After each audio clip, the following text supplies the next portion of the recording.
तर मंडळी भूक लागली आहे ना, मग थोडस काहीतरी खाऊयात, फाईट वगैरे, कारण वेळ झालेली आहे. एकच फाईट, वातावरण टाईट करायची. आता नाही येणे जाणे, आता नाही येणे जाणे, आता नाही येणे जाणे. गप्पे, अरे कसलं गाणं वाजवताय तुम्ही? आम्ही निवडून आलेलो आहे, काहीतरी आनंदाचं म्युझिक वाजवा. होला आला हो राजा बघा आला रे, होला आला हो राजा बघा आला. हा हा हा हा हा हा. आज मला या ठिकाणी लय आनंद झालेला आहे. आनंदाचं कारण एवढंच की नुकताच मी निवडून आलोय. आणि एका जागेवरून नाही, कॉन्फिडन्स नाही म्हणून दोन दोन ठिकाणी उभा राहिलो होतो. दोन्ही ठिकाणावर निवडून आलो. पण दुसऱ्या जागेचं काय करायचं असा मी जरा विचार करत होतो. म्हणलं वायाला कशाला घालवायची, येऊन द्या आपल्याच घरात. म्हणून मी आमच्या राणी साहेबांना तिथून निवडून आणलेलं आहे. आणि आमच्या राणी साहेब खासदार झाल्यात, आता त्या संसदेत जाणार आहेत. आज राणी आमची संसदेत जाणार हाड वारडे बांगडेचे बारडे बांगडे बारडेचे बारडे बांगा. वा वा वा राणी साहेब, काँग्रेस लेसन. काँग्रेसला आता लेसन घ्यावंच लागेल ना, थोडस शिकावं लागेल. म्हणून म्हणलं राणी साहेब अभिनंदन अभिनंदन. थँकू अहो तुम्ही खासदार झालेले आहात, आता विधानसभेत जाऊन कल्ला करा. महाराज, अहो खासदार लोकसभेत बसतात. तुम्हाला सगळंच माहिती राह. मग आज सकाळी गुगल्यावर रिसर्च हाणलाय. कशावर काय आणलंय?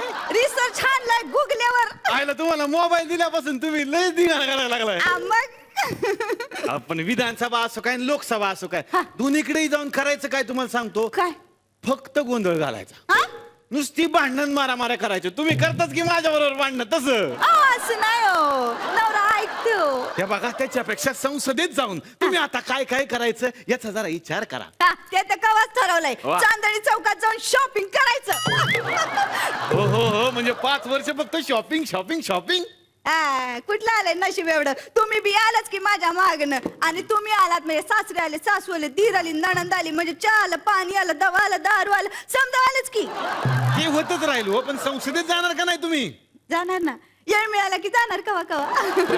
कारण आहो मला तर त्या रेखाला कधी एकदा बघू बघू असं झालंय. काय साड्या असतात त्याच्या. हो हो, मला पण लय बघू बघू झालंय. हा. कलाकार आहे ना हा. आम्ही, त्यांचे एडिक्शन आहेत ना. मग कलाकाराला एडिक्शन फार महत्वाचे असतात, म्हणून आम्हाला त्यांना बघू बघू वाटतंय ना.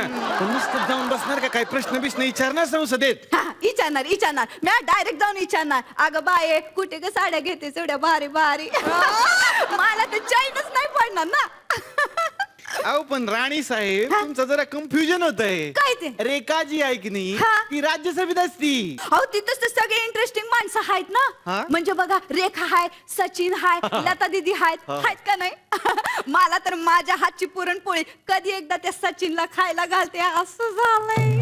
तुमच्या हातने निदान कधीतरी कांदा तरी कापून खायला घाला आम्हाला.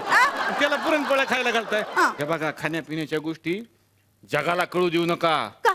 जगाचं सगळं लक्ष राजा आणि महाराणींकडेच असतो. उई. म्हणूनच इथं येऊन आम्हाला फाईटी मारत बसतात. तुमचं जनतेकडे लक्ष नाही, तुमचं जनतेकडे लक्ष नाही म्हणून. उई. मी तर परवाच दिवशी ऐकलं, कुठल्या तरी आदिवासी भागात म्हणे अजून सुद्धा हातपाय काढी झालेले आणि पोट फुगलेले कुपोषित बालक आढळलेले आहेत. हा, ते डायटिंग कडे दुर्लक्ष म्हण. अहो तुम्ही आदिवासींचं काय घेऊन बसलात? आपल्या संसदेत बी असे ढेर वाढलेले खासदार आहेत की. म्या तर त्या संसदेच्या कार्यमंत्रीला रिक्वेस्ट हाणणारच आहे. म्या म्हणणार आहे की बाबा र, म्या संसदेत कामकाजाला बसल तेव्हा माझ्या शेजारी असं ढेरपोट वाढलेलं खासदार नको, थोडं तरी हँडसम हवं की.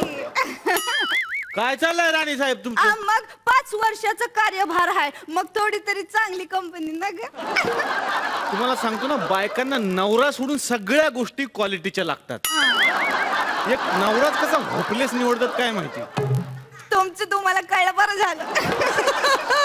अहो स्त्री लई समाजकार्य करू शकते. हो? मग एका तर सभेमध्ये एक कार्यकर्ता आला, माझ्या जवळ आला आणि म्हणाला, वहिनी साहेब तुम्हाला फॅशनचा सेन्स किती झाक आहे.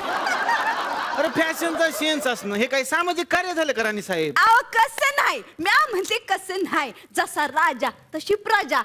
आपण झाक कपडे घातलं की लोक झाक कपडे घालणार, आपण टापटीप राहिलं की लोक बी राहणार. ते कशाला दारिद्र्यात राहतायत. म्हणजे गरिबी मिटणार आपली?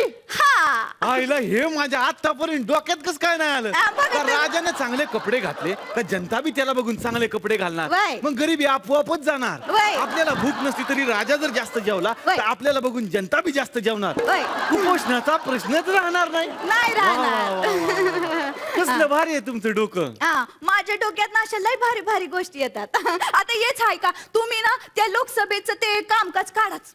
कामकाज नको म्हणून तर घरी राहिलं आणि तुम्ही काय काम काढा म्हणताय. अहो असं काय इंटिरियरचं काम काढा, हा? फर्निचरचं काम काढा. हा मग त्या शीटा कशा अनकम्फर्टेबल. अहो प्रश्न सोडवायचे म्हणजे कसं कम्फर्टेबल हवं का नको. हा. आणि हे बघा महाराज ते ना अध्यक्ष कुठे वर बसत्यात, आम्ही असे खाली बसतो, असं शाळेत बसल्यागत वाटतंय, लय बोर होतंय हो. म्हणून तर तुमचे ते सगळे सभात्याग खेळत असतात. मी काय म्हणते त्या परीस आपण जरा इंटरेस्टिंग काहीतरी केलं पाहिजे. म्हणजे काय केलं पाहिजे तर थोडस म्युझिक ऐकलं पाहिजे, ते तिवारी कविवारी गातात त्यांना गाऊ दिलं पाहिजे, थोड्याशा भेंड्या खेळल्या पाहिजेत, थोडेसे जोक ऐकवले पाहिजेत. हो राणी साहेब असं कसं चालेल. भेंड्या जोक वगैरे एवढं नाही चालू शकत. अरे पवित्र वास्तू ती. पवित्र पवित्र म्हणा. म्या तर एवढा रिसर्च आणलाय, मला तर काय पवित्र बिवित्र दिसलं नाही बाबा. एवढं मोठं कामकाज चालतंय काय मी बोलला का. अहो एक जण माईक उखडताय, दुसऱ्याच्या टाळक्यात हाणताय, एक जण तर म्हणे सभापतीचा राजदंडच उपसत होता, एकाने तर म्हणे कपडं फाडलं, दुसऱ्याने तर म्हणे पायली फाडल्या आणि म्हणे पवित्र. त्याच्या परीस एवढी आपली मंडळी आहेत त्यांच्याकडनं थोडं मनोरंजन करून घ्यावं की. आपल्या बॉलिवूडचे कितीतरी आर्टिस्ट आहेत, कितीतरी मोठमोठे लोक आहेत, त्यांच्याकडनं जरा 4-5 डायलॉग म्हणून घ्यावे, गाणी गाऊन घ्यावी, तर तुमचं काय आपलं. आणि अगदीच काय नाही तर मी म्हणते की आपल्या सचिनकडनं बॅटिंग शिकून घ्या, लता दीदींकडनं निदान गाण्यात तरी मिले सुर मेरा तुम्हाला शिकून घ्या. आणि तुमचं काय राणी साहेब हा. अरे तुम्ही आल्यावर सगळं बदलूनच टाकायचं ठरवलंय.